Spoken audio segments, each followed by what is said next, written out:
Moed Tov, everyone. I hope you are doing well, that you are safe and healthy, and I hope you had a wonderful Siddurim with your families in this very interesting time we find ourselves.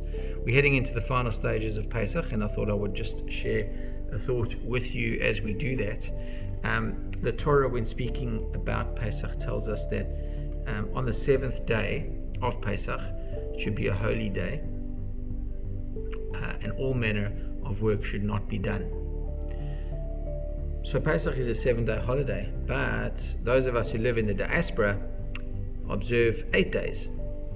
The reason why this is pretty much it stems from the time when the new moon was proclaimed by a court, and because there was a worry about those living outside of Israel not knowing the exact first day of the month, holidays which carry with them their prohibition against working are observed for 2 days. So we continue this tradition to this day, and that's why we have an 8th day of Pesach in the diaspora.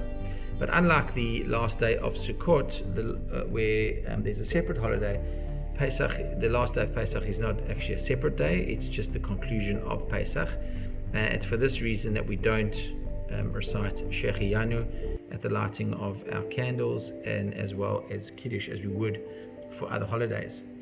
So we find no association in the Torah between the last day of Pesach and any event or any occurrence in our nation's history. But in truth, a miraculous thing occurred on this day, on the 7th day, and it was once the Jews had left Egypt. Paroi had a change of mind, a change of heart, and he decided that he was going to pursue the nation of Israel. And it was just about as the nation had reached the Yam Suf, the Red Sea, and they couldn't, perceivably in their own minds, couldn't travel any further.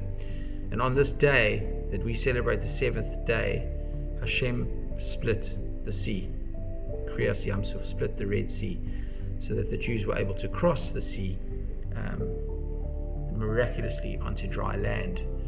Now, after the Jews crossed the sea, the waters came tumbling down upon the Egyptians. We've all seen the movie Prince of Egypt and the Exodus, and various movies that have portrayed this biblical story. And the water comes tumbling down on these Egyptians that were pursuing the Jews. And the Egyptians were drowned, but the entire nation of Israel was saved. Not one person, not one Jew was killed or died in that Kriyas Yam Suf. Now, surely this, you would think, is befitting of a mention in the Torah. How come it is that the Torah seems so, that it just passes this one over, excuse the pun. In a source that I was able to pick up from the Chabad website, the Sefer HaToda'ah writes that the Jews were only given holidays by Hashem that celebrate the salvation of Jews. We were never going to be given, and we have never been given, holidays that commemorate the downfall of our enemies. And we know that there's enough stories in that regard that there could certainly be accounts of that in the Torah. But Hashem doesn't celebrate the downfall and the destruction of the wicked, as they too are Hashem's creations just as much as the nation of Israel.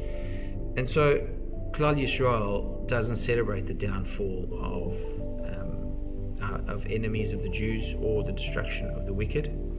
And it's really for this reason that there is no real connection made between the splitting of the Yam Suf and the 7th day of Pesach. And although we sing songs of praise and we sing songs of thanks with Hallel to Hashem, we do this primarily to celebrate the salvation of the Jewish nation.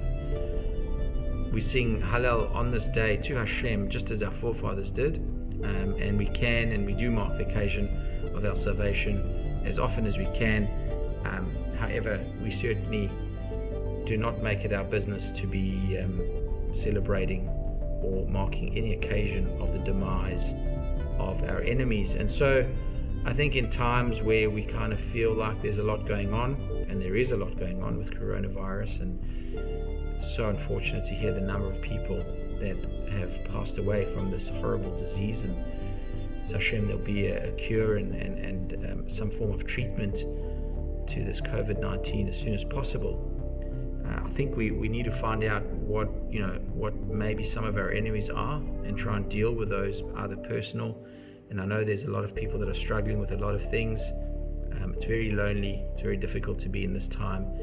And I think look for the good. Try and work out each day what you can celebrate. Let's celebrate the goodness. Let's celebrate the freedom, the salvation.